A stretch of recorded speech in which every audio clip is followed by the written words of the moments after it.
जय हिंद बच्चों। महामना इंस्टीट्यूट के यूट्यूब चैनल में आप सभी लोगों का स्वागत है।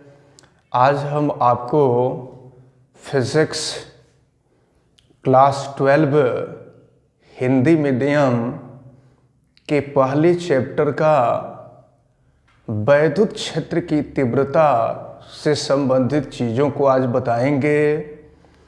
तो हेडिंग डाल लीजिए, वैद्युत क्षेत्र की तीव्रता, इंटेंसिटी ऑफ इलेक्ट्रिक फील्ड।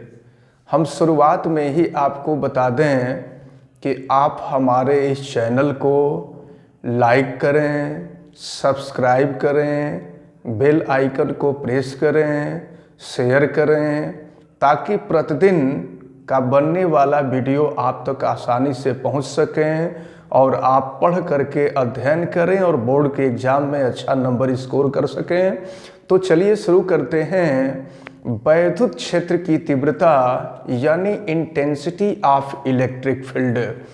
देखें, यदि कहीं पर कोई आवेश हो, और एक बात मैं आपको बता रहा हूं कि एक परीक्षण आवेश की कल्पना की गई है। परीक्षण आवेश वास्तव में होता नहीं है, लेकिन परीक्षण आवेश की कल्पना की गई है। हम परीक्षण आवेश को कह सकते हैं कि वह आवेश जिसके द्वारा वैद्युत क्षेत्र की तीव्रता अथवा वैद्युत विभव का परीक्षण करते हैं, उसे परीक्षण आवेश कहते हैं। और ये भी मैं आपको बता दूं कि परीक्षण आवेश एक प्रकार का बिंदु आवेश होता है और यह कल्पित आवेश होता है, वास्तव में यह आवेश नहीं होता है। और ये भी मैं आपको बता दूं कि इसका अपना कोई वैद्युत क्षेत्र नहीं होता है और सामान्यतया परीक्षण आवेश को धन आवेश माना जाता है, लेकिन ये देखा गया है कि कहीं कहीं इसको ऋण आवेश भी माना गया है। और परीक्षण आवेश को Q0 से रिप्रेजेंट किया गया है। कुछ बुक्स में परीक्षण आवेश को Q से भी रिप्रेजेंट किया गया है, तो इसको आप अपने दिमाग में रखे रहें। परीक्षण आवेश को Q से भी रिप्रेजेंट किया जा सकता है और Q0 से भी रिप्रेजेंट किया जा सकता है। हम आपको सबसे पहले वैद्युत क्षेत्र की तीव्रता समझाने जा रहे हैं। वैद्युत क्षेत्र की तीव्रता को आप ध्यान से समझेंगे। हम मान लेते हैं कि कोई बिंदु O है जहां पर कोई आवेश स्थित है। जहां आवेश होता है वहां वैद्युत क्षेत्र भी जरूर उत्पन्न होता है। हमें वैद्युत क्षेत्र की तीव्रता की गणना करनी है। और हम आपको ये भी बता दें कि वैद्युत क्षेत्र की तीव्रता को हम कैपिटल E से रिप्रेजेंट करते हैं। और एक बात ध्यान से देखिए, हमें वैद्युत क्षेत्र की तीव्रता का अध्ययन करना है, तो इस वैद्युत क्षेत्र के अंतर्गत हम कोई परीक्षण आवेश लाएंगे Q0। नॉर्मली हमने कहा कि परीक्षण आवेश पर धन आवेश होता है। अब एक बात जरा ध्यान से समझिए, अगर यह वैद्युत क्षेत्र धन आवेश के कारण उत्पन्न हुआ होगा तो वैद्युत क्षेत्र धन आवेशित होगा, और अगर ऋण आवेश के कारण उत्पन्न हुआ होगा तो वैद्युत क्षेत्र ऋण आवेशित होगा, और परीक्षण आवेश तो धन आवेश होता ही है। तो अगर यह वैद्युत क्षेत्र धन आवेश के कारण उत्पन्न हुआ है और ये धन आवेश परीक्षण आवेश तो धन आवेश ही है, तो समान आवेशों के बीच प्रतिकर्षण का बल लगेगा। तो यहां पर प्रतिकर्षण का बल लगने लगेगा, लेकिन अगर दोनों विपरीत आवेश होंगे तो आकर्षण का बल लगने लगेगा। और अभी हमने आपको बताया कि वैद्युत क्षेत्र की तीव्रता को ई से रिप्रेजेंट करते हैं। तो देखें, वैद्युत क्षेत्र के अंतर्गत किसी बिंदु पर स्थित परीक्षण आवेश पर लगने वाला बल F हो तथा परीक्षण आवेश Q0 हो, तो इन दोनों के अनुपात को ही हम वैद्युत क्षेत्र की तीव्रता कहते हैं। अब जरा ध्यान समझ लीजिए, वैद्युत क्षेत्र के अंतर्गत किसी बिंदु पर स्थित परीक्षण आवेश पर लगने वाला बल F तथा परीक्षण आवेश के अनुपात को ही उस बिंदु पर की वैद्युत क्षेत्र की तीव्रता कहते हैं। वैद्युत क्षेत्र की तीव्रता को कैपिटल ई से प्रदर्शित किया जाता है। हम यहां से एक दूसरी डिफिनीशन निकालेंगे। दूसरी डिफिनीशन यानी अभी जो डिफिनीशन हम आपको बताए हैं, ये डिफिनीशन मैथमेटिकल डिफिनीशन थी। अब हम आपको साइंटिफिक डिफिनीशन बताने जा रहे हैं। और साइंटिफिक डिफिनीशन निकालने के लिए यदि Q0 इक्वल टू हम 1 कूलम मान लें, तो फिर क्या होगा बेटा, E इक्वल टू हो जाएगा F/1, यानी E इक्वल टू हो जाएगा F, मतलब वैद्युत क्षेत्र की तीव्रता वैद्युत बल के बराबर होती है। कब? जब परीक्षण आवेश एकांक हो। तो हम डिफिनीशन देंगे कि एकांक परीक्षण आवेश पर लगने वाला बल, थोड़ा सा इसको हम मॉडिफाई कर दें, वैद्युत क्षेत्र के अंतर्गत किसी बिंदु पर स्थित, वैद्युत क्षेत्र के अंतर्गत किसी बिंदु पर स्थित एकांक परीक्षण आवेश पर लगने वाला बल ही उस बिंदु पर की वैद्युत क्षेत्र की तीव्रता कहलाती है। और सुनिए, बल कौन सी राशि होती है, अदिश या सदिश? बोलिए, बल सदिश राशि होती है। तो बल तो सदिश राशि होती है और आवेश अदिश राशि होती है। तो ये बल सदिश राशि है और ये अदिश राशि है। तो जब सदिश राशि को अदिश राशि से डिवाइड करते हैं तो सदिश राशि आती है, याद रख लीजिएगा। किसी भी सदिश राशि को जब अदिश राशि से डिवाइड करते हैं तो सदिश राशि आती है। इसका मतलब ये हुआ कि वैद्युत क्षेत्र की तीव्रता एक सदिश राशि है। इसको भी आप अच्छी तरह से दिमाग में रख के रहेंगे कि वैद्युत क्षेत्र की तीव्रता सदिश राशि होती है। तो अब इसको हम सदिश रूप में लिखना चाहें तो देखिए, बल सदिश राशि होती है, इसके ऊपर वेक्टर लगा देंगे। जब किसी फार्मूले को हमें सदिश रूप में करना होता है तो जो सदिश राशि होती है उसके ऊपर वेक्टर लगा देते हैं, तीर लगा देते हैं। और आवेश तो अदिश राशि होती है, इसलिए इसके ऊपर तीर लगाना आवश्यक नहीं है।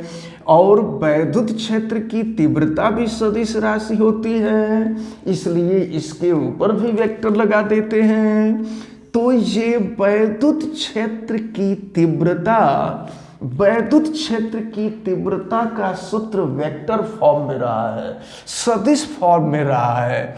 अब जरा देखें कि SI पद्धति में वैद्युत क्षेत्र की तीव्रता का मात्रक क्या होता है।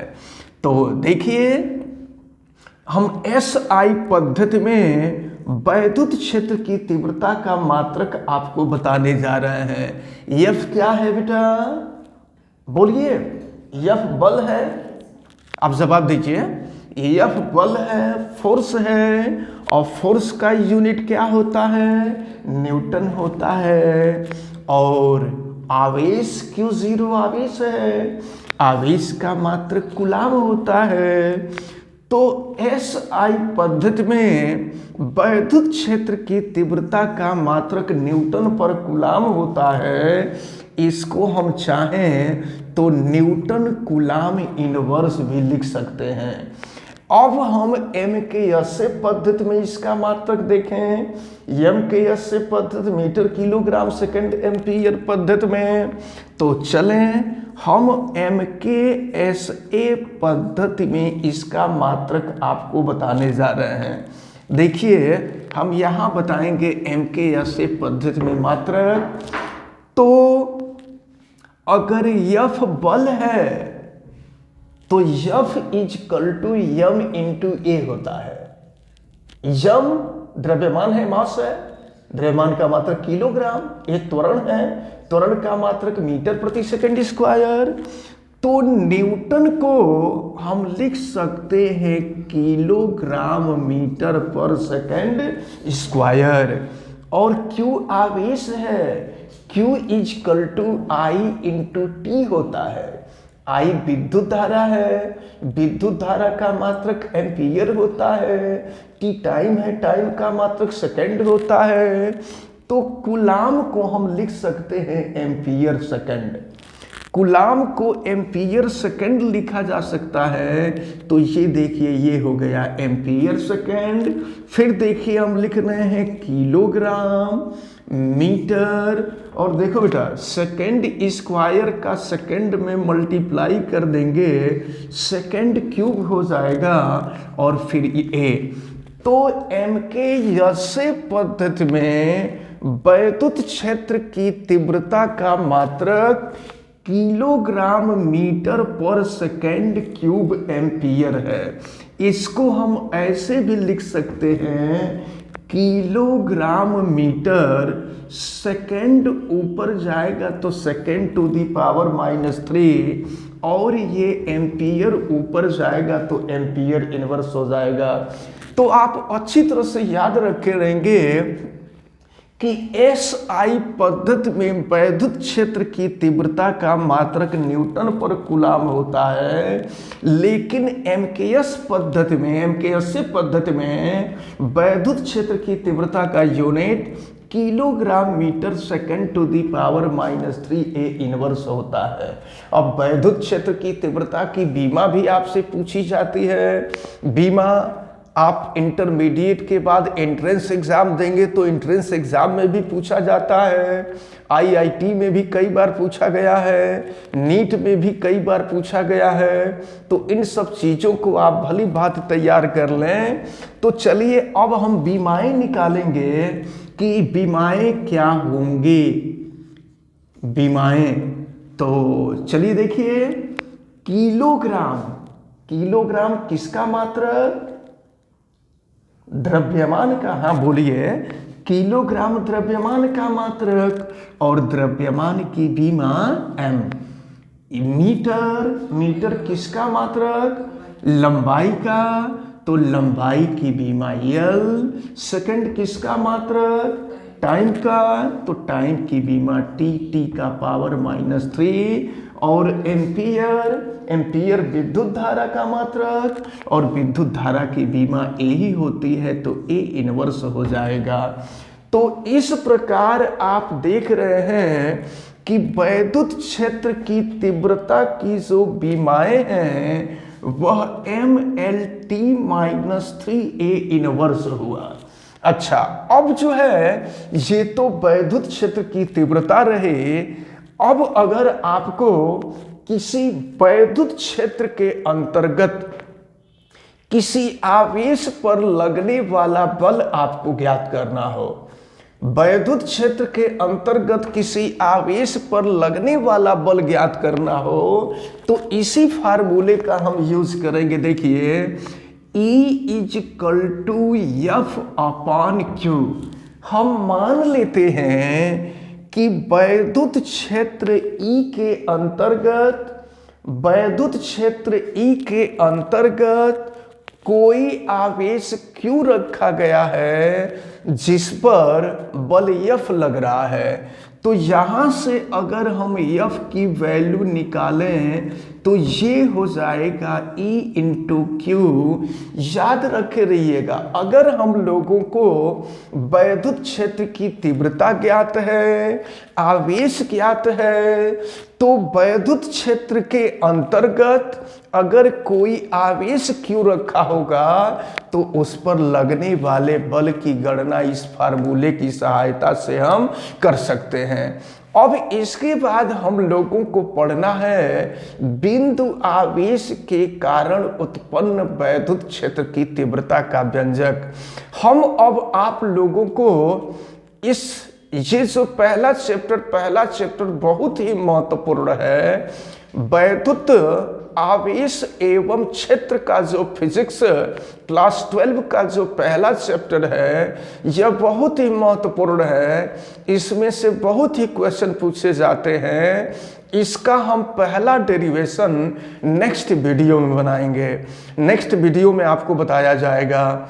तो आप सभी लोग, हमें उम्मीद है कि ये वैद्युत क्षेत्र की तीव्रता की मैथमेटिकल डिफिनीशन, साइंटिफिक डिफिनीशन, वैद्युत क्षेत्र की तीव्रता का SI पद्धति में यूनिट, MKSA पद्धति में यूनिट और फिर वैद्युत क्षेत्र की तीव्रता की विमाएं आप सभी लोग समझ गए होंगे। आपको महामना इंस्टीट्यूट का यह वीडियो, यह चैनल, हमें उम्मीद है कि आप सभी लोगों को बहुत अच्छी तरह से समझ में आ रहा होगा, क्योंकि इस समय बहुत अधिक रिस्पांस मिल रहा है और बहुत अधिक लोगों के द्वारा ये वीडियो देखा जा रहा है। आप सभी लोग वीडियो को लाइक करें, सब्सक्राइब करें और हमेशा जुड़े रहें, शेयर भी करें, कमेंट भी करें और बेल आइकन को भी प्रेस करें। आप सभी लोगों को बहुत बहुत धन्यवाद। जय हिंद।